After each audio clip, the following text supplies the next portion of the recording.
upcoming speaker is Ms. Bharati Lele, Head, Innovation Labs and Cloud Computing, Center of Excellence, L&T Infotech. Bharati Lele heads the Innovation Labs and leads the Cloud Computing Center of Excellence at L&T Infotech. Known for her passion for emerging technologies and ability to create leading-edge solutions, she has provided the leadership to develop L&T Infotech's private cloud computing solution. Recently, she was also conferred with the Cloud Pioneer Award by EMC. She has a BTech degree in electronics and telecommunication and has completed her management development programs from IIM Ahmedabad. Today, she is going to talk about cloud mediation, and I'm sure it will provide great insights into the experiences of the journey for cloud mediation services, which is becoming a key area of focus in the cloud. May I welcome on stage Bharati Lele. Thank you. I know somebody just before lunch said that it's very difficult to keep you away from lunch, and I think I'll have to say something similar, saying that I have to keep you awake after lunch. So, and I'm sure that it's going to be an interesting thing. 3 years back, I was here. This is my third time that I'm in this hall, and interestingly, at that point in time, the first slide, or rather a video that I had played, was on what cloud computing is all about and what's the definition of cloud computing. It was a very nice video by Cisco and very hilarious video. And as I moved from that time and today when I'm standing, and I think that cloud has really become a serious business, and I don't like, usually I like always to start my slide with something humorous, but this time I just couldn't find, and I really thought that now people have started taking cloud computing a little seriously. That's what happened. So today I'm going to take you through a cloud journey that we went through. There are two aspects to it that will get covered in today's session. One is what we are talking about from the technology perspective, and second, how the technology enabled it eventually to do cloud for business. And that's where some of the things that will get touched. So there are two important factors that I'm going to talk about. One is cloud for business, and one is cloud as business. I'm going to differentiate that as you see. So we started our journey like any typical IT services in terms of exploration, scale up, transform in all the areas. Now the story that I'm going to tell you today is an unusual story because it's a story of failures. Okay? You must be always hearing story of success and how things were very complex and how people did this and that, and then finally they have got something which is very beautiful. But our story is story of failures. With each failure, we have learned something and we have tried building that into coming up with something which is more meaningful. So as a part of technology office that I represent, every time we fail, we are measured on the time that we fail. Every time we fail, we perform better. 3 years back, when we started our journey, there were three important aspects, and it started inward. What we wanted to do from our CEO, there was a mandate. He said that I have been hearing from cloud computing and a lot of things that it can do, and we are already challenged with, CapEx, OpEx, and all of that. Why don't you see what this cloud computing thingy can do for you? So there are three very simple goals that we had, 3 phases. One was getting the feet wet to see if something can really work, because at that point in time, many people were talking, there was a hype, and nobody was really sure that how things are going to get picked up. Second was taking that, whatever we found in the first phase, to take it to the enterprise scale. Okay? It's not only important to do some R&D and get something which is workable solution, it has to be something which can also work for an enterprise. So that was the second phase that I'm talking about. And the third phase, more than inward and more than everybody that people talk about in terms of cost saving of cloud computing, there was something more than that we wanted to do, and it was something which was outward facing.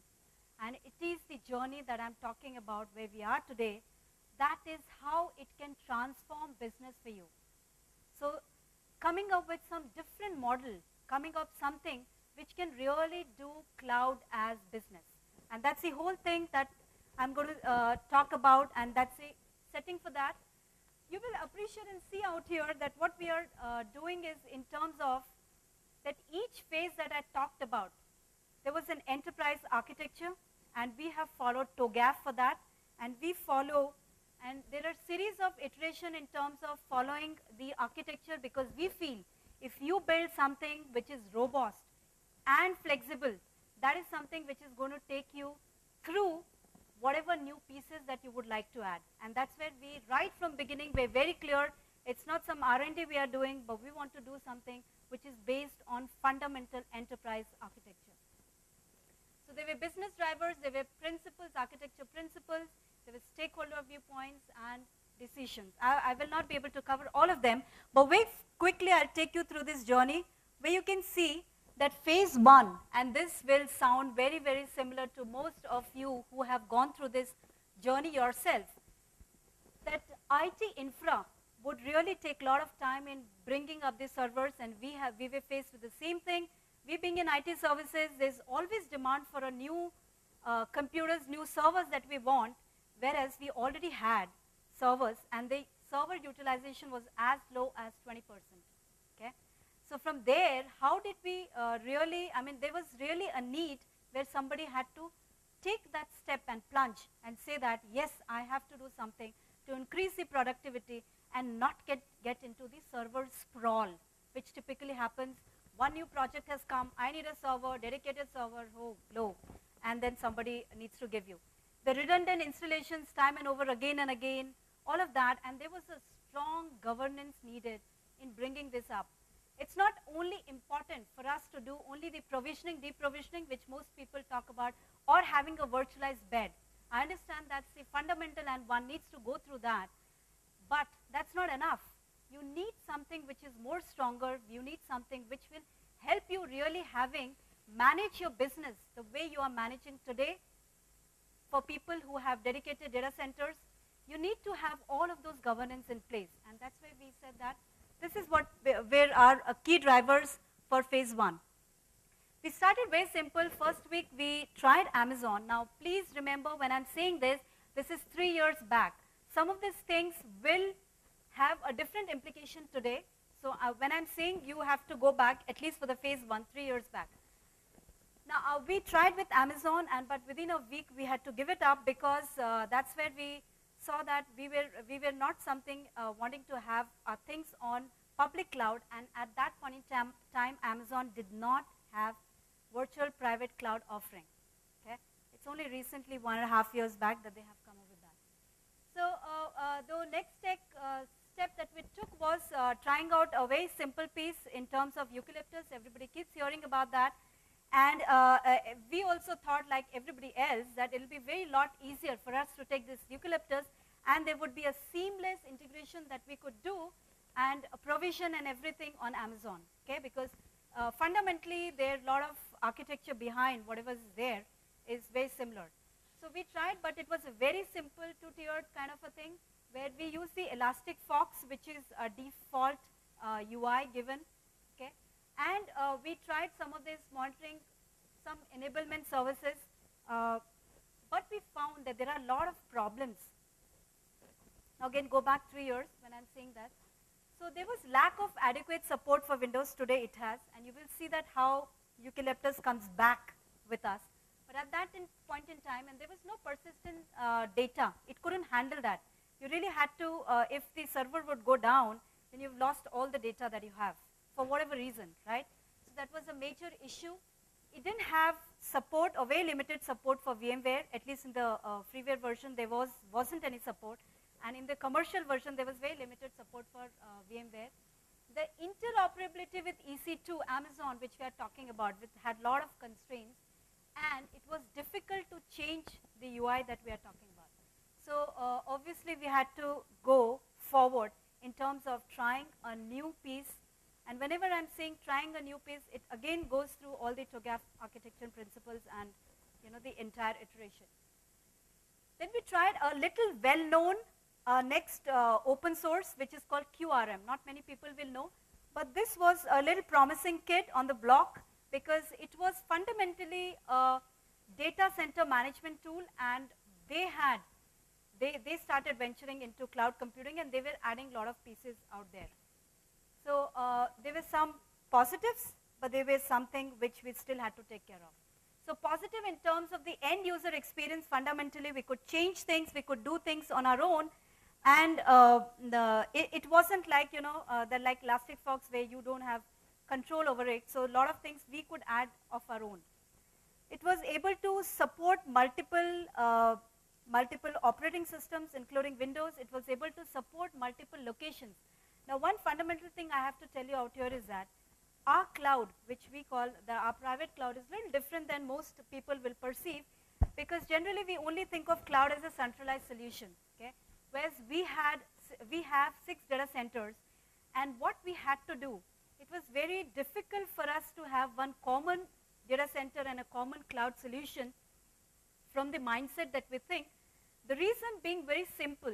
The images which we make, or the images that have to be eventually provisioned as servers, if they start floating around with 80 gigs of images across our WAN, in India it's still an issue, and this would have resulted in choking the bandwidth itself. So that's where we had to have a solution which could support multiple locations. We will see that how it still connects to the centralized thing which we talk about, but essentially in terms of actual provisioning of servers happen locally, we call that as GeoSmart. So that is something which was possible here. It was, we were able to add new functionality. It was able to handle persistence of data, but fundamentally one of the things which was we perceived that is problematic, that we still had a lot of dependency on this OpenQRM architecturally. And we didn't really want that, because we wanted something, a piece which is a lot more flexible, loosely coupled. Wherever we wanted to add a new piece, we could just, should be able to add it all together. So that is some of the things that drove us towards thinking differently, towards thinking then how I can make it more flexible. And that's where we went in the phase 2. So phase 1, at the end of phase 1, we had one of our location ready with the solution on OpenQRM. We were able to do provision, deprovision, and most of the important features of private cloud that we are talking about. But we also wanted to add the production class of servers, right? So production class of servers and taking it at the enterprise level, where OpenQRM wouldn't scale. So it really had to come down in the level as one of the fundamental, like any other cloud, So, and that's where we were able to decouple that, and we added some layer above that, and eventually we were able to achieve what we wanted to achieve in terms of the architecture. So this fundamentally 2 more drivers, the production infrastructure and having a reference implementation, drove us to the next architecture iteration. Now in this, if you really see, what we are talking about is that the abstraction and orchestration layer that we built made OpenQRM come as one of the piece which could be just another hypervisor, or it could be just a cloud based on any other technology. So it could be Eucalyptus, it could be OpenQRM, it could be just any other technology, right? So, and then we could deploy in multiple locations, and there were a lot of other things that we added, but fundamentally this is the piece that we were able to add, which made it possible and agnostic to underlying virtualization, and not just virtualization, any other cloud in terms of interoperability. So this is the architecture details that I'm talking about. Now if you see from the face of it, it just shows 3 layers, standard layers, presentation layer, business layer, data layer, right? But if you really see inside each one of them, we have added pieces together, which has been able to bring us to the flexibility that we are talking about. So at the presentation layer, the client and the server side UI services were handled. In the business layer, if you see, one fundamental thing that we added here was enterprise standard web services. Now this layer is like a meta layer. This is the layer which has the contract and how your cloud should behave. So if you give the solution to any other company, right, or anybody who wants to use this, should be able to define how their cloud should behave. And you shouldn't be directing that this is a software piece that I'm giving you, and these are the constraints, and you have to work in this way because this is the way that I've wired it. No. And that's fundamental change that it brings by using these enterprise standard web services that I'm talking about.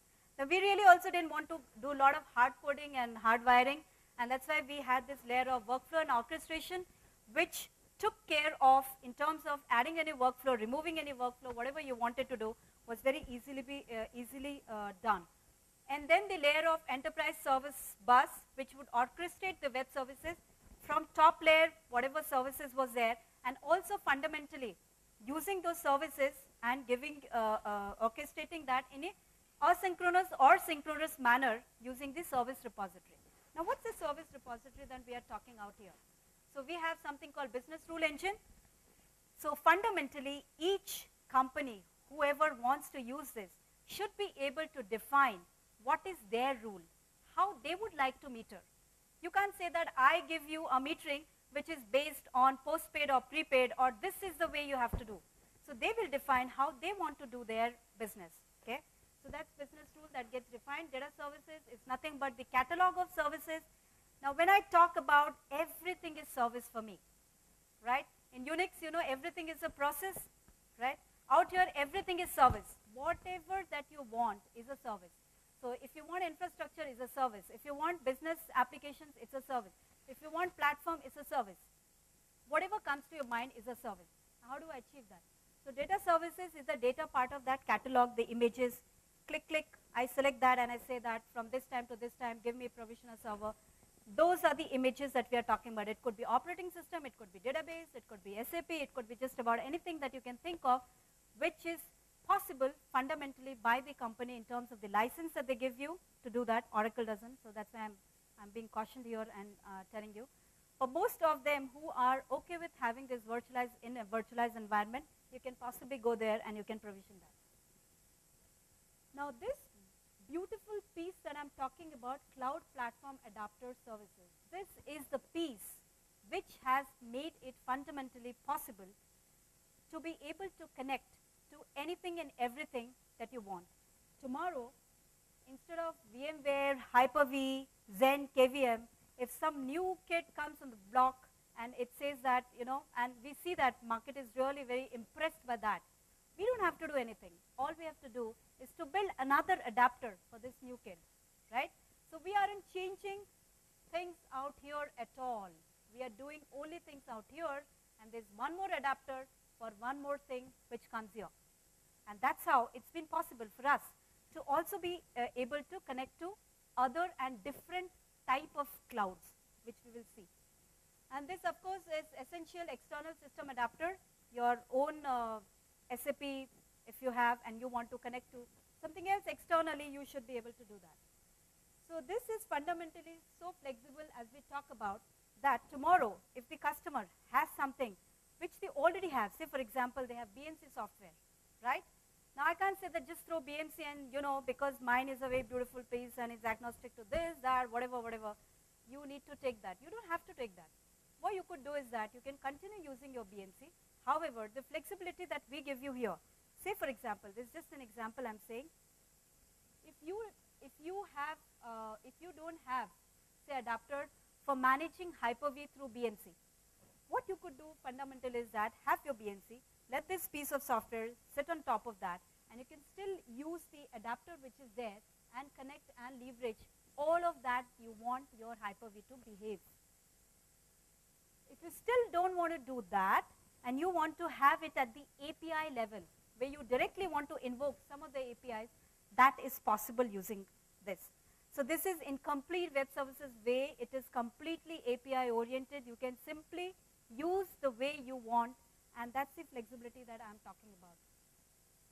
So this is the final current architecture that we are talking about. Now this here, you see the abstraction and orchestration. You see that there are other clouds also we have, which have come apart from the hypervisor that I'm talking about.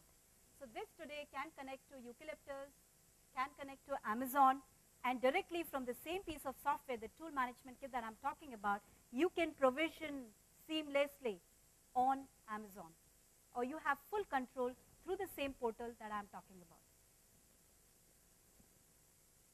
So our current deployment infrastructure is in terms of we have our own private cloud. We also seamlessly connect to Amazon. We have a third-party hosting service provider. And what we have also done is that from the same software, we are able to deploy our applications on Microsoft Azure. So together, all of this is the cloud that we talk about. So it is real, hybrid, and interoperable in nature. It's not just a private cloud. And it talks seamless to any of these. And there's one more piece which I have not put, is the Cloud Foundry. So you can actually use and deploy your application using Cloud Foundry as well. So this piece is called CloudX, which we talk about. This is more or less from the time that we were talking only about the infrastructure. We were calling that it's a reference implementation, and we don't really sell this as a product in the market. Okay. However, this particular piece, how this has evolved and taken us to a different story, is what we will see in coming slides. But this CloudX, which we are talking about, this has the ability to provision, deprovision, meter, billing, licensing. Now, most people don't even think about licensing and things like that, but for us it was very important. As I told you, that governance is something which is very close to our heart. If we don't make a piece which has a good governance, it's a crap. It's an R&D piece of tool and nothing more than that. Because if it doesn't handle that, then you really can't take care of all the processes that is there in your organization. So fundamentally, as a cloud piece, at the licensing level, is something that it is connected across organization. So there is a common pool of licenses which are there for an organization. Whatever piece, and it can be very beautifully defined in terms of, you can say that so much of core is needed for this particular license. For example, SQL Server. So 2 core of machine which we are talking about, that is where it takes one piece of SQL Server license. So all of that can be defined, and when you are provisioning, it actually checks whether you have license or not, and based on that, it goes there. Now phase 3, I told you it's the outward, something that we want to do business transformation. And that is where we wanted to have this in such a way which can really lead me towards that, and we will see how. So this was the deployment architecture in terms of elasticity and all of that. I'm not getting into details of that. Okay. And this was, then we took our PaaS journey very quickly. I'm just telling you, we tried all possible things that are there in terms of trying all the leading vendors, Google Apps, Force.com, VMforce, Windows Azure, and all of that. And from our PaaS journey, we slowly also moved in terms of going to the SaaS. Now this is our journey, and why it is important is the pieces that I'm going to join together. Even in SaaS journey, one is the package implementation, which we talk about in Salesforce.com and all that. And second is that we are talking about SaaS enablement. So we have our own software which can take you from legacy application to an SaaS enable your product, which can go onto directly onto the cloud. And the third piece is having your own SaaS products. Now having all of that, when we hit the block at owning our own SaaS products, because we have something which is for SMB market, things in HR, things in like payroll, HCM, and all of that, we will see how that fits together. So when we reach there is where we realize that we need to have something more, and the Cloud X, which we talked about only in terms of the infrastructure, is not something which is sufficient. And that's where, and there were trends which also followed in terms of saying, like, you know, there was a merging of IaaS and PaaS. So like Azure, if they give you, you really don't bother about what is the underlying infrastructure, right? And the fundamental thing out here is that no single cloud that fits all. So we will have something which is fundamentally required. So what we're coming out here is that, someone is pointing that time is out, but very quickly I'll take this in terms of saying, that so you have an IaaS stack, which can be external cloud, it can be rented hosting, or it can be own hosting. You can have PaaS, which can be unmanaged PaaS, okay, or it can be external managed PaaS like Azure, or it can be hosted managed PaaS, which you can do. And in case of SaaS, it can be your own SaaS, it could be external SaaS products, or it can be your own SaaS on your own IaaS. Now what we did, and you need to have the common services like email, Office, whenever you are offering this. So this together is called Cloud Mediation Platform that we are talking about, which helps us doing cloud as a business. So you have a unified external facing portal which takes care of all the common things. So there's a single sign-on that I'm talking about. Somebody comes to this portal and they really don't have to bother about connecting to salesforce.com with a separate ID or in terms of Amazon or using your own products, the various products. It's one single sign-on, having common SLA management, having common risk management, having common provisioning, deprovisioning. Everything gets managed out of a single cloud mediation platform. And that's the essence that I want to talk here, and I want you to live with this thought in terms of how this can really help taking anyone in the business. And this is the true interoperability that we are talking about. So unless you have reached this layer in terms of where everything can go with each other, this was not fundamentally possible. And this is a way it can manage from a single portal. Everything is managed SaaS, IaaS, PaaS. And that's all I had to say. I'm really sorry. You can catch me after this discussion anytime. I'm available. I think we're running short of time. I think Thank you. we can just take about one question if you have. Anyone? All right, we'll take it offline afterwards. Thank you, Yeah. Bharati, so much for an insightful talk. Yeah. Okay, we have one question there, and we'll just take that.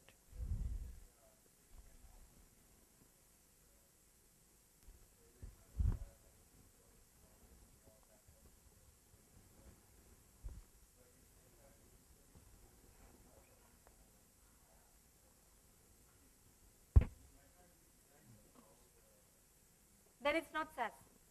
If, yeah. Yeah. Okay.